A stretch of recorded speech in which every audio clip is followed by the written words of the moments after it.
Alright everybody, welcome back. So last week we looked at customizing the web photo gallery and how we could add our own logo to one of the web photo gallery templates. Well, this week we're going to take a look at how we can start using some of the information in this web photo gallery page that we see here in the settings page. It actually creates a gallery. How we can start using and moving some of this information on our templates to actually put it where we want to put it instead of maybe where Photoshop thinks it should go. So first thing we'll do is open up the web photo gallery automation here. It's right under File, Automate Web Photo Gallery. And you're going to see a few things here, and I just want you to draw your attention. You'll see site name, you'll see photographer, you'll see email address. Let's say I put Matt at somewhere, and let's just for grins, let's spell that right, somewhere.com. And let's see, source images, we'll leave that the same. Site gallery, let's put this Matt Nap tutorial. Just for grins, let's not use a uppercase letter there too. And let's see, photographer, I'll leave it as Matt Kliskowski, and in fact, let's just change it to Matthew Kliskowski.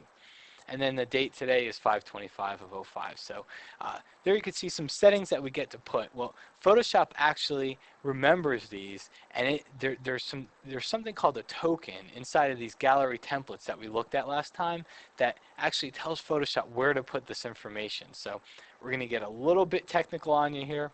Unfortunately, it's got to be done if you want to start learning how to modify these things. So first thing you want to do is find your Adobe Photoshop CS2 application folder. So if you're Mac or PC, Mac it's in your program files, or Mac it's in your program files. You Mac people are killing me right now.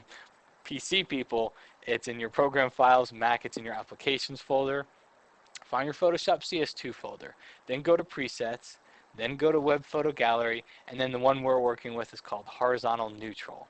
And you can see here there's several HTML pages here. So this is what Photoshop is using as a template to create your web photo gallery. This isn't the actual gallery itself, it's just a template.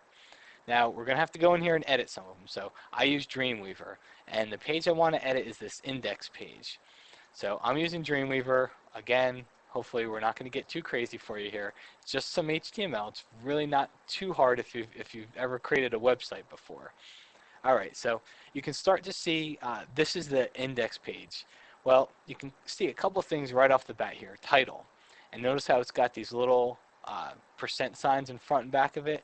Thumbnails have little percent signs in front and back of it. Those are called tokens. Now, I'm going to go into Photoshop's help file and kind of try to show you what a token is. So if you go into Photoshop's help file, just do a search on token, and you'll see here on the left side web gallery style tokens. Just click on that, and I'm going to go into compact view so we can see it.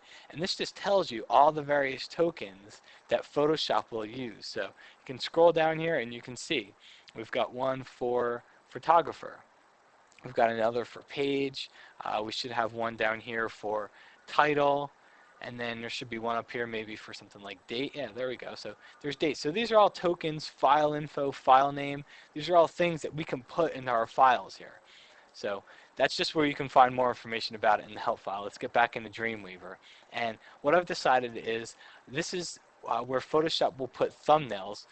You know what? And I'm going to run the web photo gallery just real quick here just so I can show you what I want to change here. So let's open up Photoshop and let's run web photo gallery, and it's going to create a photo gallery for me here.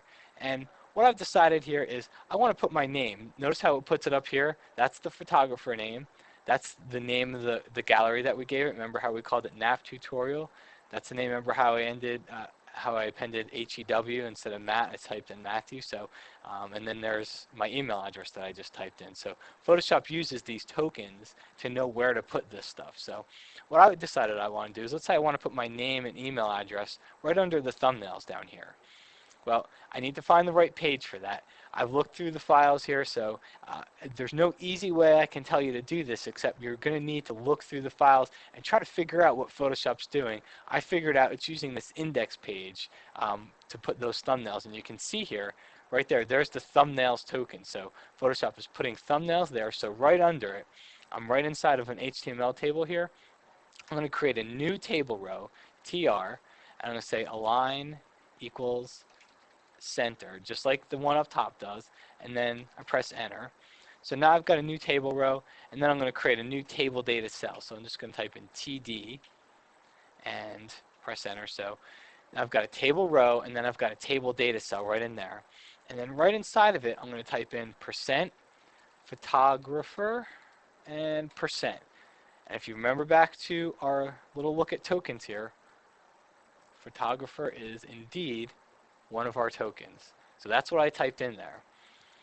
And then I'm going to type in a hyphen, and then I'm going to type in percent email, and I'm really going to try to spell it right, and then percent again.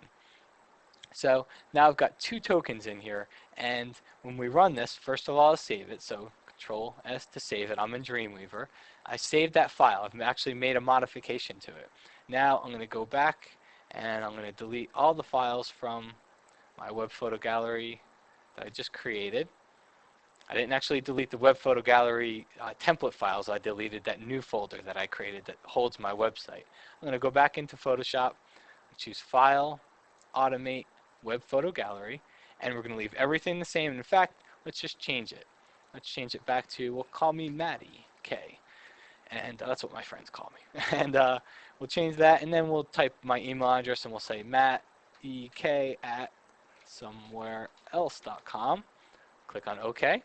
Photoshop's going to go through and create that website for me, and look what it did. It actually put that information right at the bottom of my thumbnails here. So it bumped a couple of them over, and that's really an HTML issue. It's pretty easy to get around, but I really can't teach you HTML here. But if you know how to use HTML, you can get in there, and you can actually start laying this stuff out a little bit better. So, but that's an easy way. Notice it remembered my photographer name here, and it remembered my email address, and that's where it put it. So that's what tokens are, and that's how you can get into your Photoshop web gallery templates and really start modifying them and customizing them to create your own websites.